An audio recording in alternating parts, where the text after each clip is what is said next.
है मेरी श्यामा श्याम की। ब्रह्मा जी का अभिमान भी भगवान ने दूर किया है और जितने ग्वाल बाल थे सब 1 साल तक कन्हैया ही बने रहे। और कन्हैया जब मैया के पास आए हैं ना साल भर बाद, तो अगासुर मारे साल भर पहले और राई लोन उतर रहे हो साल भर बाद। ये किसका वात्सल्य भाव है? मैया का। बस इतना ही कहना चाहता हूँ भगवत प्रेमियों।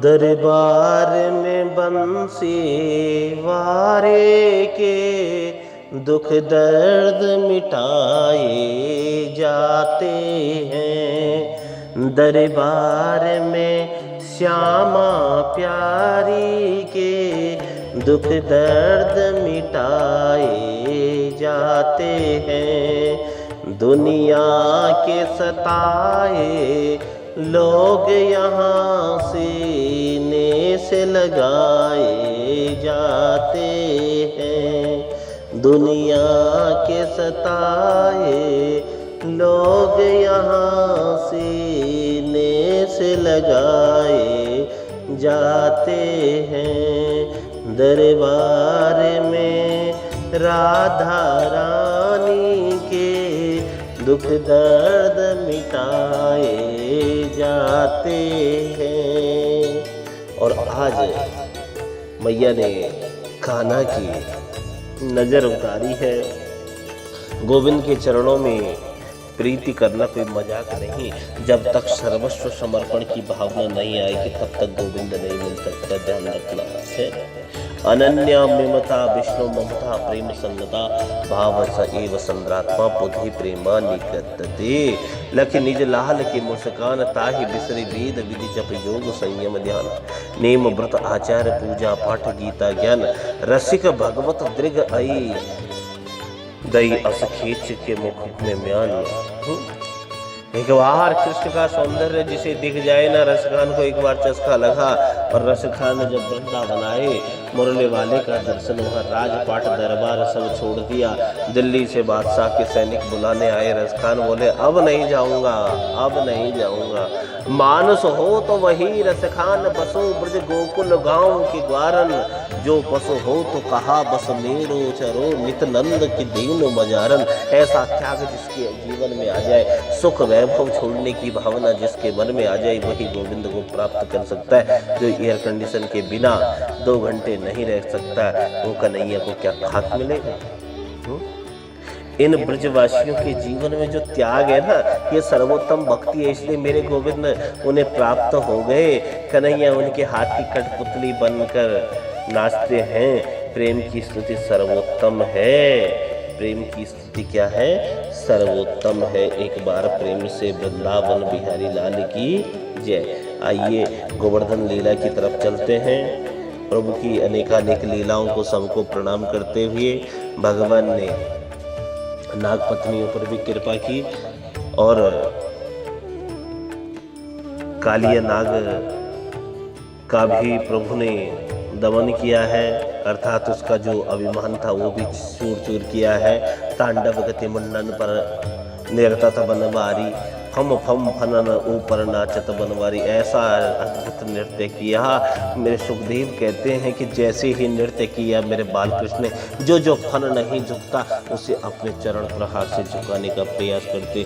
कभी कभी क्या होता राजन, 2 फणों के बीच में प्रभु का चरण पड़ जाता, फन फट जाता और रक्त की बूंदें उछलकर कृष्ण के चरण पर पड़ जाती, तो दूर से देखने में ऐसा प्रतीत होता मानो देवताओं ने लाल रंग के पुष्प कृष्ण के चरणों में समर्पित कर दिए हो।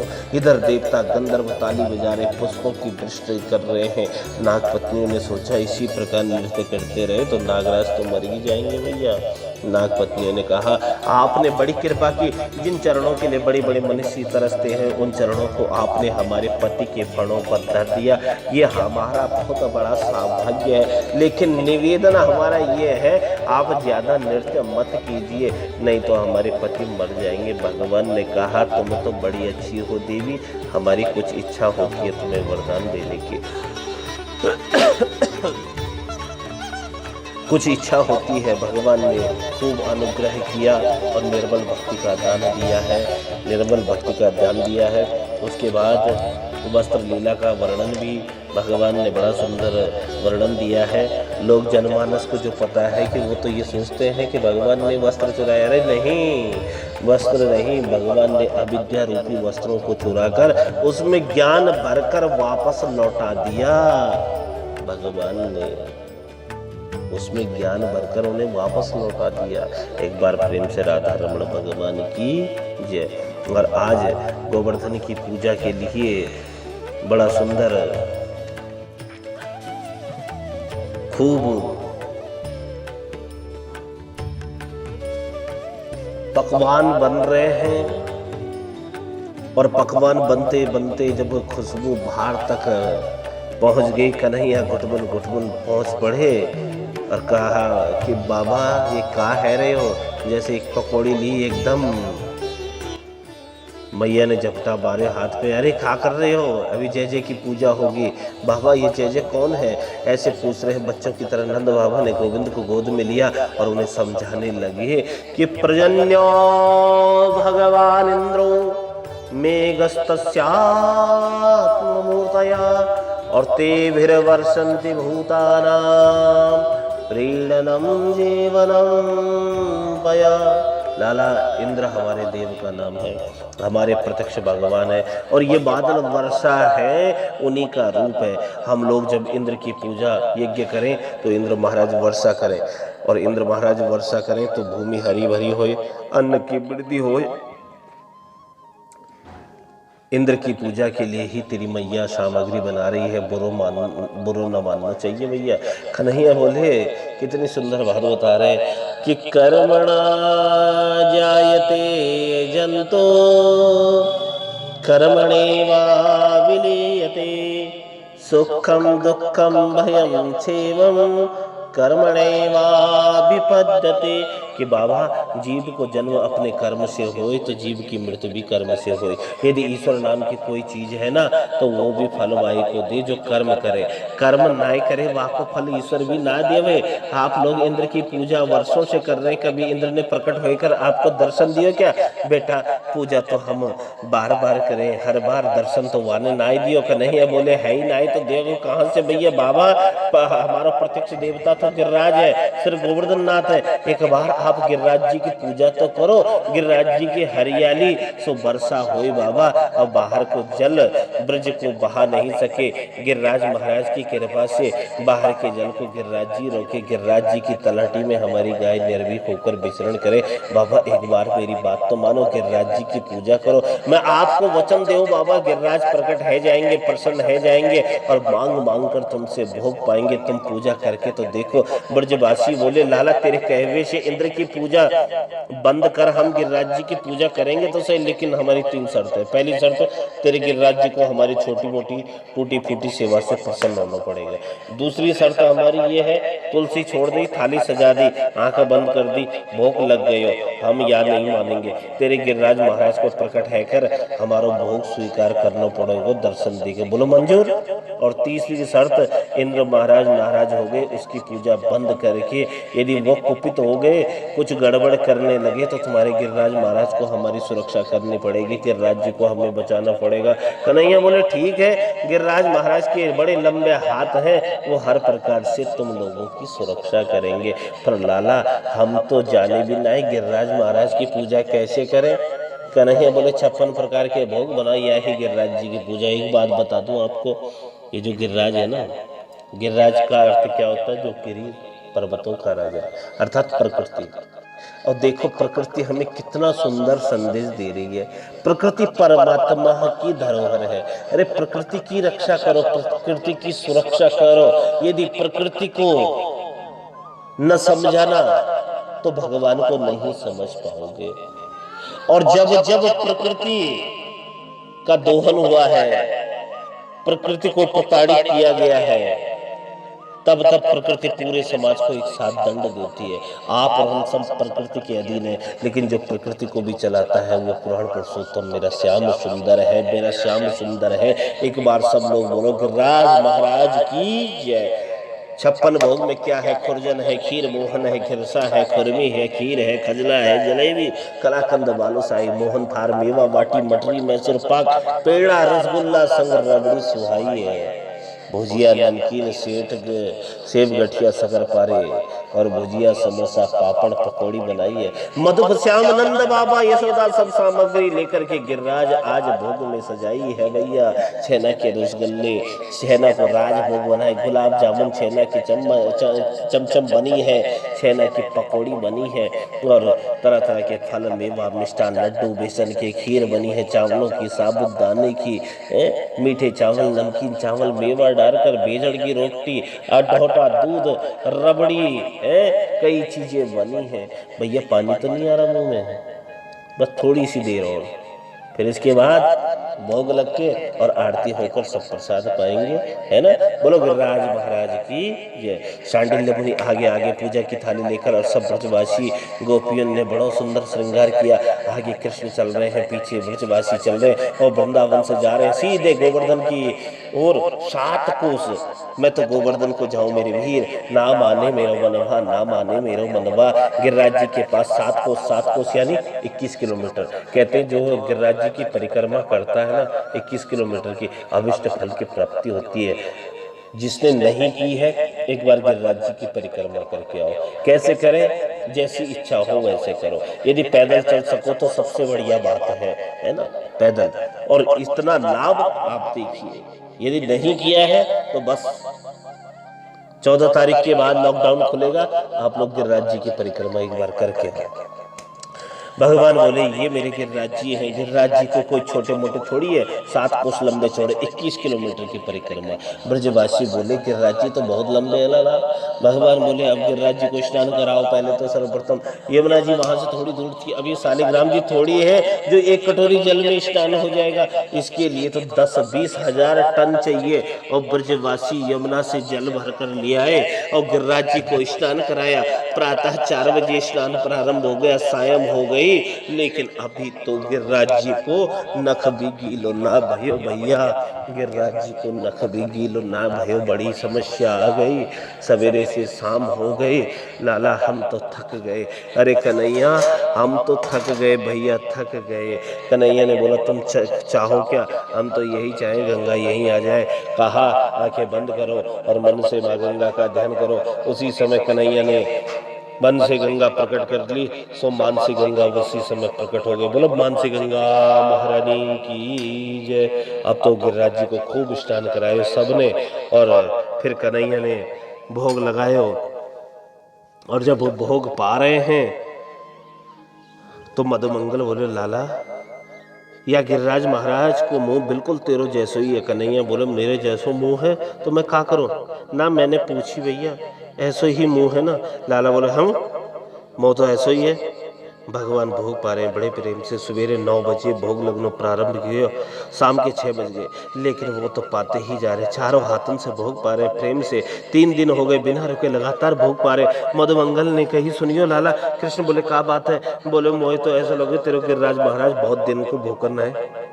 अरे धीरे धीरे पहले हम मना थोड़ी कर रहे, देखो कैसे खा रहे हो, चारों हाथों से पा रहे हैं। कन्हैया बोले प्रेम से भोग ऐसे ही लगे, तुम बुरो मत मानियो चौखो भयो। अब तीसरे दिन शाम है गए, मधुमंगल को चिंता भई। सुनिए लाला। कन्हैया बोले क्या बात है? बोलो तेरे गिरिराज महाराज का जो प्रसाद छोड़ेगो क्योंकि नहीं ऐसो खाए को। बोले कन्हैया भैया यो चारों हाथों से पा रहे हो, हमें तो अब प्रसाद की आशा भी नहीं। कन्हैया बोले मिलोगे प्रसाद, चिंता मत करो, आप ही पूजिए, आप तो जाओ। देखो प्रसाद की सबको चिंता होती है ना, वास्तविक रूप में हाँ प्रसाद है ही ऐसा, है ही ऐसा।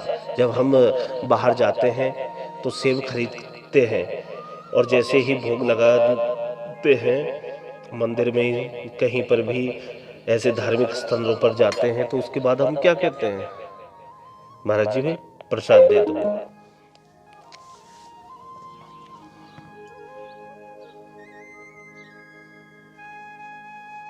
प्रसाद, प्रसाद 3 शब्द हैं। प्रसाद, प्र माने प्रभु, सौ माने साक्षात और दो माने दर्शन। जिस प्रभु का दर्शन हो जिस प्रसाद में प्रभु का दर्शन हो उसे ही प्रसाद कहा जाता है। गोवर्धन भगवान की पूजा की और आरती के बाद सभी ब्रजवासी भोजन करने बैठ गए। आप लोगों ने किसी ने भोजन किया या नहीं? बस तैयारी है, ध्यान रखना। भूख लग रही है? चलिए बहुत जल्दी कन्हैया, छोटा सा कन्हैया ही आज भोजन परोस रहा है, आपको, हमको, सबको खिलाएगा। सभी को आग्रह कर करके खिला रहा है। गोप बालक कहते हैं आज तो इतना अच्छा भोजन बना है कि एक ही जगह 3-4 पेट हो जाए तो आनंद आ जाए ना। एक पेट तो है ही और 3-4 और। कभी कभी आदत होती ना हमको, अद्भुत आदत, रात 1 बजे भी बैठकर हम रसोई घर में या इत्यादि कहीं पर भी बैठ जाएंगे और खूब सारा भोजन ले लेंगे। भूख लगती है बार बार, लेकिन पेट अपना है। कन्हैया कहते हैं चाहे जितना खाओ किंतु बिगाड़ मत करना। अन्न तो ब्रह्म है, उच्छिष्ट खाएगा वह तुम्हारा पुण्य भी खा जाएगा। प्रसाद का अपमान करोगे तो गोवर्धनाथ क्रोधित हो जाएंगे।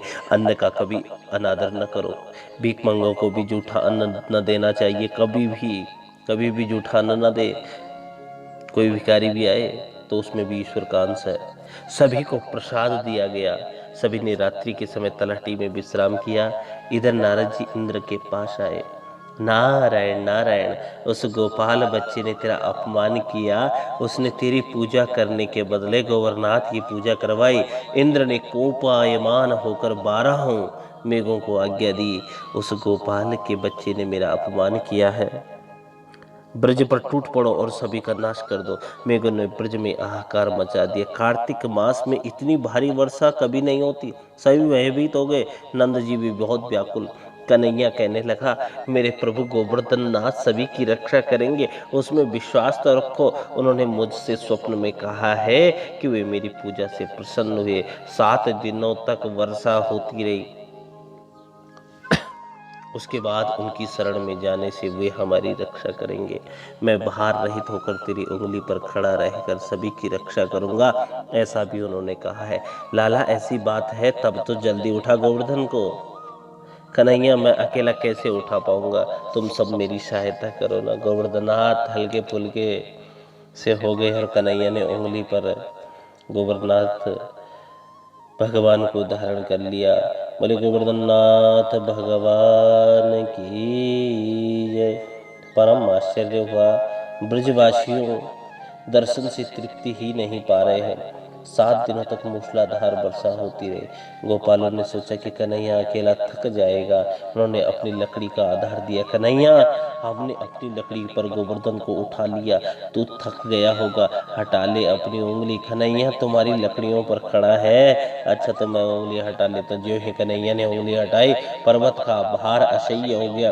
गोपाल पुकार उठे, कन्हैया अरे कान्हा, यह तो नीचे की ओर धंस रहा है, जल्दी आधार दे। आधार लेना ही पड़े तो केवल ईश्वर का लो और किसी का नहीं। जिसे जो चाहिए गोवर्धननाथ उसे वही देते हैं। कन्हैया अलौकिक शक्ति का दर्शन करा रहा है। वह बंसी बजाने लगा तो गोवर्धननाथ डोलने लगे। सभी को अतिशय आनंद हुआ। गिरधारी का स्वरूप ऐसा जो दिव्य था कि ब्रजवासी 7 दिनों तक देह धर्म भूल गए, भूख प्यास भी भूल गए। इस प्रकार 7 दिनों तक भगवान श्री कृष्ण ने गोवर्धन के तले सभी ब्रजवासियों और गायों आदि की रक्षा की। अब इंद्र को कन्हैया के वास्तविक स्वरूप का भान हुआ। यह तो साक्षात परमात्मा है। उनका अभिमान हवा हो गया। वह प्रार्थना करने लगे, भूल हो गई नाथ, मुझे क्षमा करें। सभी ब्रजवासी बाहर आए। इंद्र ने भी श्री कृष्ण का दूध से अभिषेक किया। उस दूध को जहाँ इकट्ठा किया गया उसे ही स्वरूपी कुंड कहते हैं। कभी जाना दर्शन करना स्वरूपी कुंड के। कुछ लोगों को आशंका हुई कि यह कन्हैया शायद ईश्वर है। क्या शायद? एक सवासी हुई और चर्चा चल पड़ी कि कहाँ यह 7 वर्ष का लड़का और कहाँ वह भारी भरकम 7 कोस का गोवर्धननाथ। यह नंद जी का ही पुत्र है या किसी का उठा लाया गया है। हम नंद जी को बुलाकर उन्हीं से पूछे। नंद बाबा आए तो पूछा गया, लड़का किसका है, ये बालक किसका है? नंद बाबा यह मेरा ही पुत्र है। गर्गाचार्य ने बताया था कि कन्हैया में नारायण जैसे गुण हैं। यशोदा ने वह चर्चा सुनी तो कन्हैया से पूछा, तू किसका है रे? कन्हैया तेरा ही तो हूँ मैं, मैया तेरा ही हूँ। यशोदा लोगों का कहना है कि मैं और तेरे पिताजी तो गोरे हैं, पर तू काला काय को, तू कारो काय को। कन्हैया माँ जन्म के समय तो मैं गोरा ही था, किंतु तेरी भूल के कारण मैं कारो हो गया भैया। जब जन्म हुआ तब बड़ा ही अंधेरा छाया हुआ था और सभी नींद में डूबे हुए थे।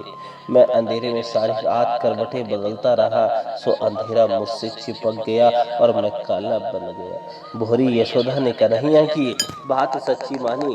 12 बजे तक मैं जाग रही थी और उसके बाद न जाने क्या हुआ, मेरी ही भूल के कारण कन्हैया काला हो गया। एक नाथ महाराज और ही कारण बताते हैं, मनुष्य का कलेजा काला है क्योंकि उसमें काला काम रहता है। कृष्ण कीर्तन, ध्यान, धारणा, स्मरण, चिंतन आदि करने वाले की काली मां कन्हैया खींच लेते हैं। भक्तों के हृदयों को उज्जवल करते करते कन्हैया काला हो गया। भक्तों की हृदयों को उज्जवल करते करते मेरे कन्हैया काला हो गया, ऐसे नहीं। विषयों के बारे में ही जो सोचता रहता है उसका अंतर काला हो जाता है। कन्हैया उसे उज्जवल करने में लगा है। गोपियों का कहना है हम आंखों में काजल लगाती हैं, कन्हैया हमारी आंखों में बसा रहता है, सो काजल से काला हो गया। महाभारत के उद्योग पर्व में एक प्रसंग है। विष्टि के हेतु आए हुए कृष्ण से दुर्योधन ने कहा, तेरे माता पिता कौन हैं? यह अभी तक निश्चित नहीं हो पाया है। नंद यशोदा तेरे माता पिता है तो तू काला क्यों है? श्री कृष्ण, मैं कौरवों का काल बनकर आया हूँ, सो काला हूँ, दुर्योधन से कहते हैं। किंतु दुर्योधन ने ऐसी बात करने वाले श्री कृष्ण राधा से कुछ और ही कहते हैं। लीला निकुंज में दोनों विराजमान हैं। देखो दोनों लीला निकुंज में विराजमान है। राधा ने प्यार से पूछा, नाथ वैसे तो तुम सुंदर हो किंतु श्याम क्यों हो? तुम सुंदर हो किंतु श्याम क्यों हो? कन्हैया कहता है, वैसे तो मैं गौर ही था किंतु आपकी शोभा को वृद्धिगत करने के लिए मैं श्याम हुआ हूँ। आपका सौंदर्य बढ़ेगा तो लोग आपकी प्रशंसा करेंगे। राधे, यदि हम दोनों ही गोरे होते तो आपकी प्रशंसा कौन करता? बोलो राधा रमण भगवान की जय। इंद्रादि देव श्री कृष्ण की पूजा करने आए। आपके वास्तविक स्वरूप को हम जान न सके, पहचान न सके, हमें क्षमा करें। सुरभि ने कन्हैया को अभिषेक किया। गोवर्धन लीला रहस्यमयी है। इसी लीला के बाद रास लीला आती है। गोवर्धन लीला ज्ञान और भक्ति बढ़ाती है। जब ईश्वर के व्यापक स्वरूप का अनुभव हो पाता है तभी ज्ञान और भक्ति बढ़ती है। जब ईश्वर के व्यापक स्वरूप का अनुभव हो पाता है तभी ज्ञान और भक्ति बढ़ती है। कभी भी हम किसी को कुछ भी बोल देते हैं,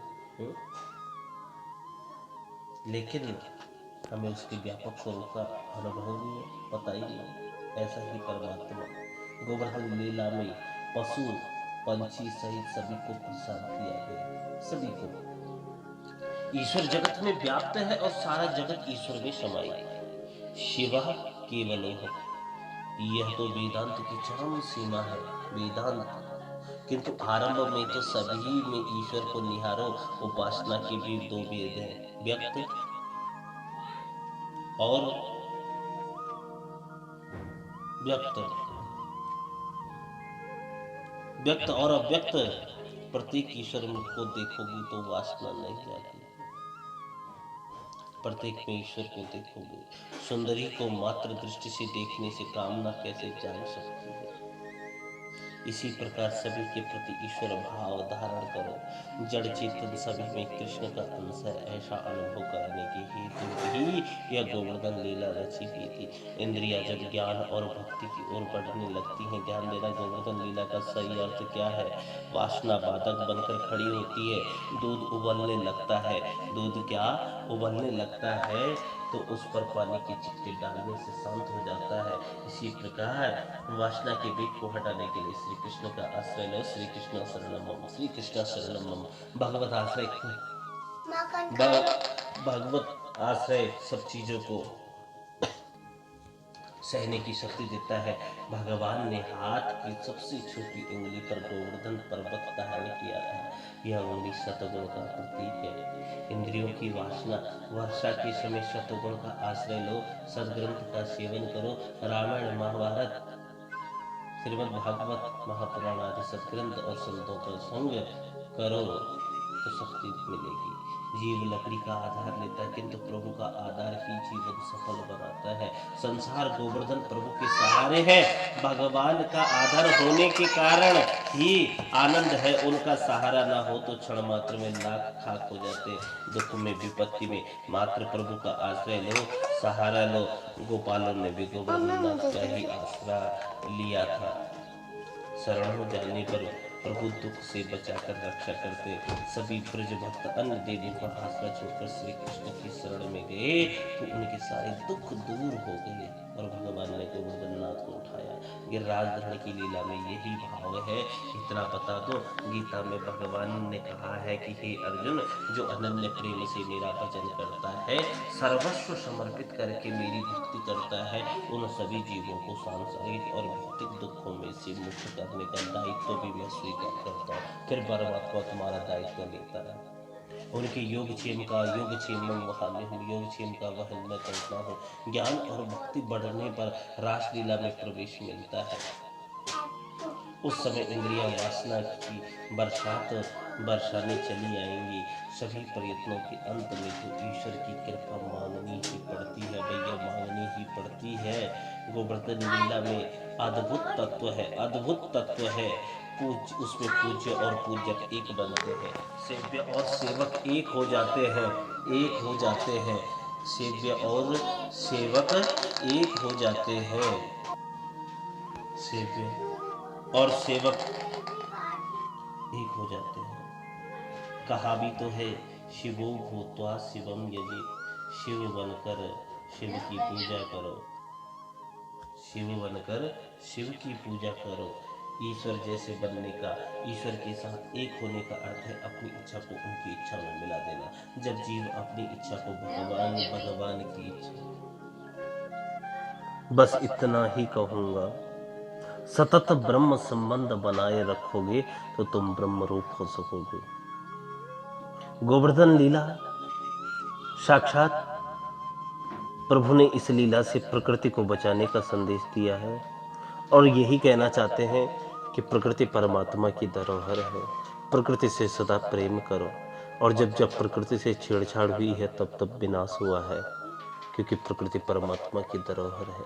उसको आप और हम कोई नुकसान नहीं पहुंचा सकते। ध्यान रखना कभी भी इस बात का। गोवर्धन लीला में सेवक शिव्य, भक्त भगवान की तद्रूपता बताई गई और कन्हैया गोवर्धन की अर्थात स्वयं की पूजा कर रहा है। जीव और ईश्वर यहाँ एक हुए हैं। हम भी गिरिराज जी को वंदन करते हैं। बोलो गिरिराज महाराज की जय।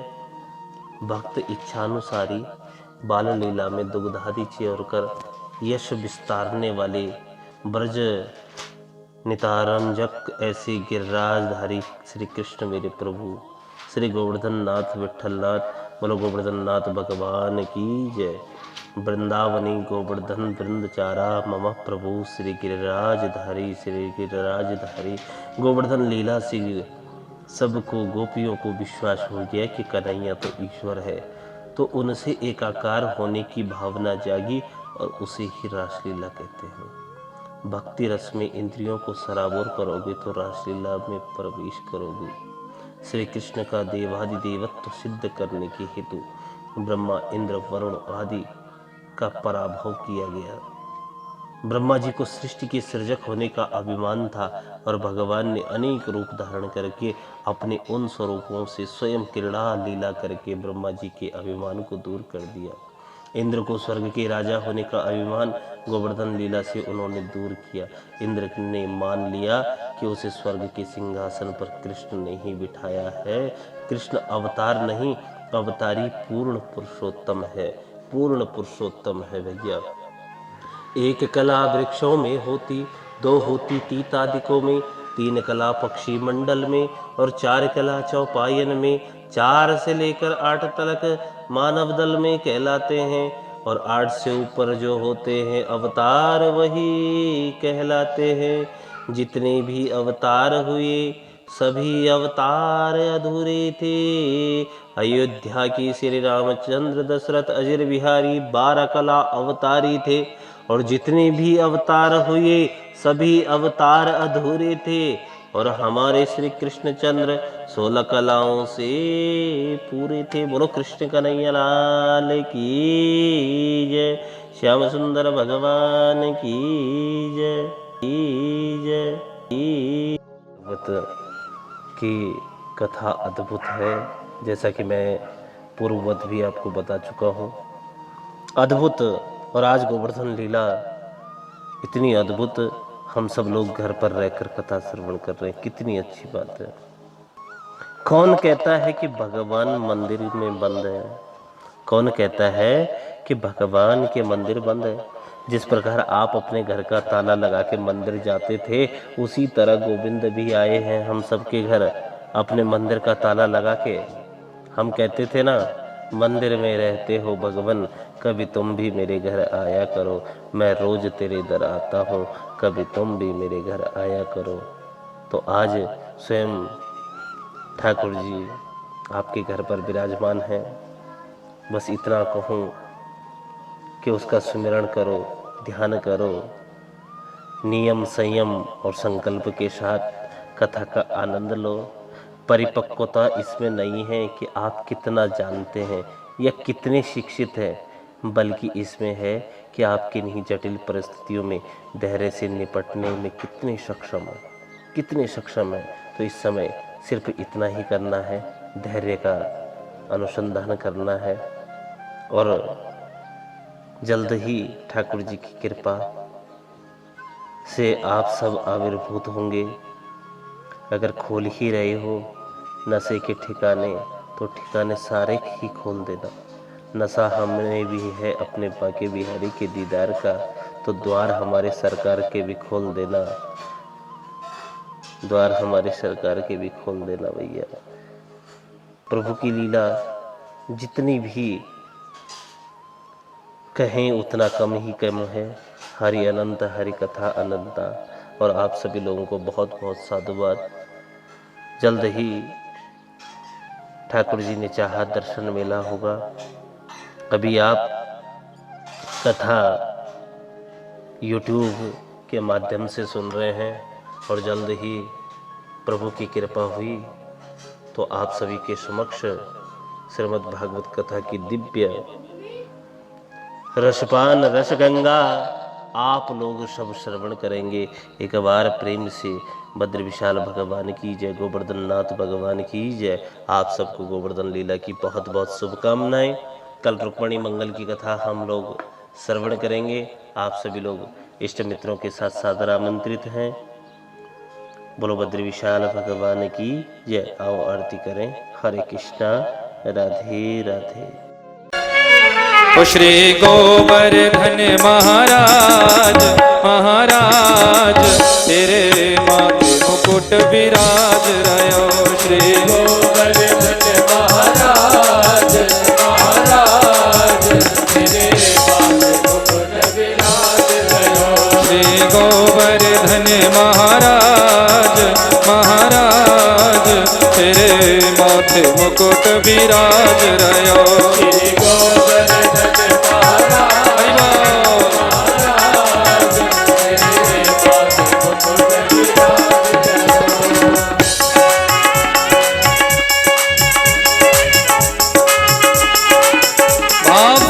सेवा करते हुए गोवर्धन नाथ भगवान की।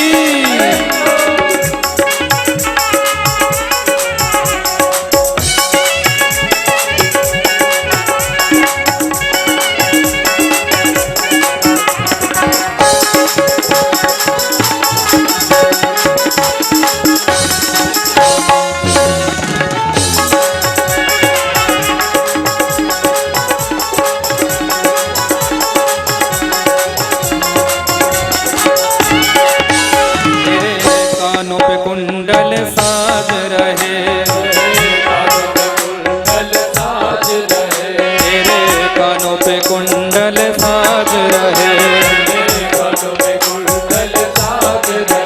तेरे कानों पे कुंडल साज रहे,